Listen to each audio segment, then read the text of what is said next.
All right, twin force fusion. And here's a quick list of items that I think Ford dropped the ball with the Ford Fusion Sport, and what could have made this current sport a lot better from the get-go. This is simply my point of view, and probably all of those who actually race with the Fusion Sport. So the first one, we all know, it's the weight. This car has a weight issue. It's too heavy. On my second video I posted on this channel, I went to the scale, and a full factory off the lot, the Sport tipped the scale at 1909 kilogram, which is 4,200 pounds. You know, this is like 300 or 400 pounds too heavy.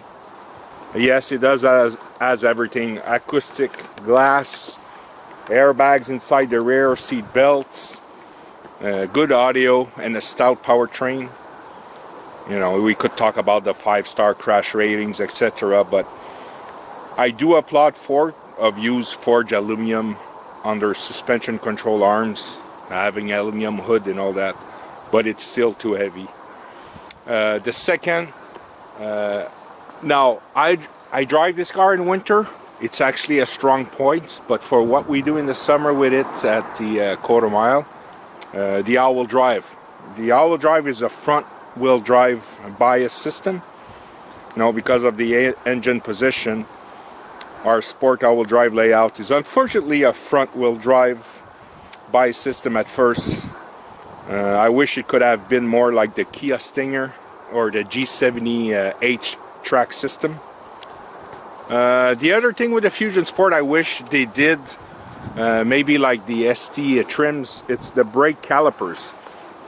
I wish the OEM had been 4 piston instead of 2 on the front, and 2 in the rear instead of 1. So the rotor size, like 13.6 inch in front and 12.5 the rear, is all good, but having nicely discreet 4 piston calipers would have been a nice touch. Just open the hood there.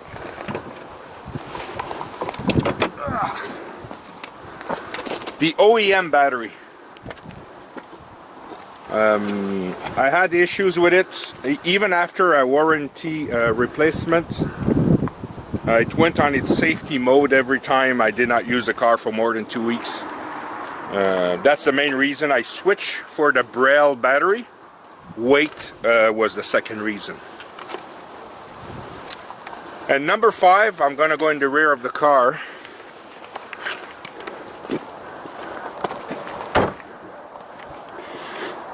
I'm not gonna go under the car, but it's my beef with Ford is with the rear differential.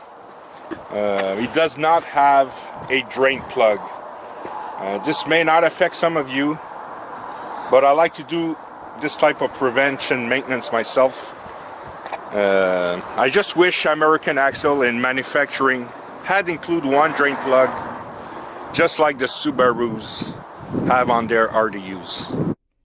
Alright, an honorable mention regarding the issues with the Ford Fusion Sport. The seats. I love like the quality, the materials, the firmness, the HVAC, the heat, the cool. I mean, everything's cool about the seats, but I wish the seat cushion would be longer, or at least have an apparatus to add a few inch, maybe 2 inch. On a long drive, it gets quite, you know, discomfort. And the other issue I have with Ford, the Fusion Sport, and I cannot blame the engineers for that, it's I wish the seat could go a few inches lower, 1 or 2 inch lower, because when you're a big, tall guy like me and you wear an helmet, let's say, there's a lack of space. Some of you will complain about the overall dash, the quality. I think it's perfect. I love that it's simple, it's clean, it's easy to clean, and a big plus for me, it's the navigation system. On the Canadian models, it's all come equipped with that. We don't have the the options without it. and it's easy to use, and it's actually integrate in the dash. It's not like a stupid TV they add at the last minute, like so many Mercedes have and other, you know, so-called luxury cars. So that's it. That's all. That was my list of items that I have a beef against Ford with. But at the end of the day, I cannot complain because the car was never designed to do what most of us do with it. So take care and have a nice day.